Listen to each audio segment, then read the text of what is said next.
'Di ba? Pinicturan siya habang nakaabaya and then tinatawanan siya kasi nga sabi daw, "Bakit nakakita na ba kayo na nakaabaya na nagsi-swimming?" So hindi naman natin maikakaila ang pangyayari, lalong-lalo na 'pag nasa abroad tayo and then marami tayong makikita na nakabalot silang abaya kasi nga nandito tayo sa Muslim country. So ito nga ang hindi alam ng karamihan na, alam mo may mga bagong salta na abroad, then mga baguhan din sila na napupadpad dito sa Middle East and then sa iba't ibang dako ng Saudi.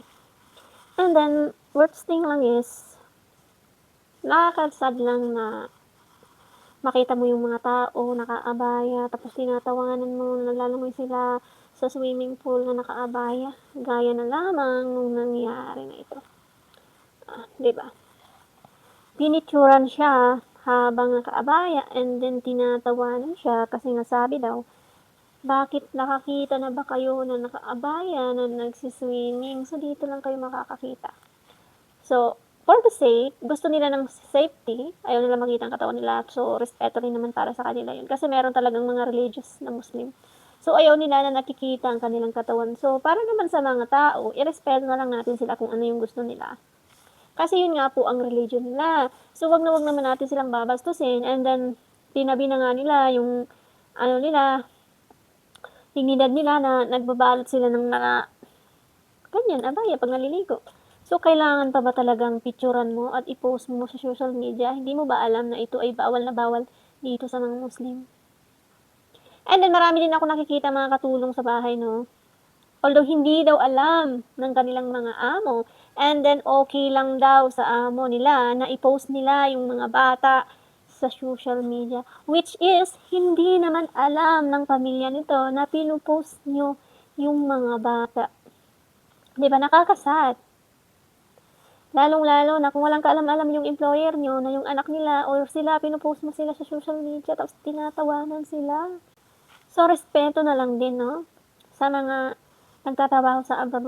Wag natin silang wag natin silang gawing katatawanan kasi nga religion nila yan. So swerte nga natin at pinapapasok tayo, nagtatrabaho tayo sa kanila. So wag natin silang walang hiyain ba.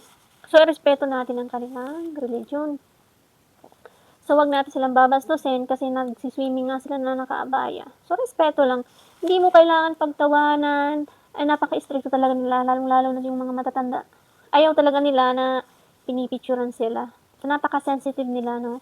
So hindi mo kailangan tawanan sila kasi nga nakabalot sila. So ang gawin mo lang ay respeto. Wag yung pagtatawanan mo at ipo-post mo sa social media for the views. 'Di ba nakakalungkot isipin na babae ka tapos tawanan mo yung ganyang babae. Maganda nga yung gano'n kasi nga nakabalot sila and then ayaw nila ipakita yung mga sensitive na katawan nila 'no. So bakit natin tatawanan ng mga gano'n? So respeto naman, lalong-lalo na rin sa mga kasambahay din, mga katulong din sa bahay, yung mga anak nila pino-post sa social media, hindi alam ng mga employer nila. Tapos nagagalit na lang. So ayaw nga ng mga Muslim na nakikita sila palagi sa social media and ayaw nilang magpa-picture. Magpa-picture man yan sila pero ayaw nilang makikita yung mukha nila. So irespeto na lang natin sila.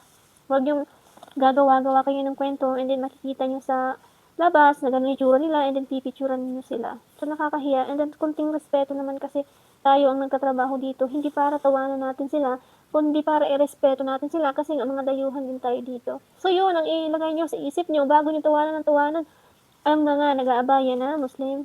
Kasi nga nahiya naman kayo. Nandito kayo sa culture nila, nandito kayo sa kanilang country, so kayong makisama, di ba? So ewan ko, kung nagpapasikat lang o for the views. So pag nakita ka, alam bang bawal yun? Pag nakita ka nila, pwede ka nilang kasuhan. So maging maingat tayo, no? And then, lagi nating isipin na wala tayo sa ating country and hindi tayo basta-basta. Yung ginagawa mo sa country sa Pilipinas and then ginagawa mo dito, yun ay bawal na bawal kasi nga makisama ka dito kasi ikaw ay dayuhan lamang. Respeto lang.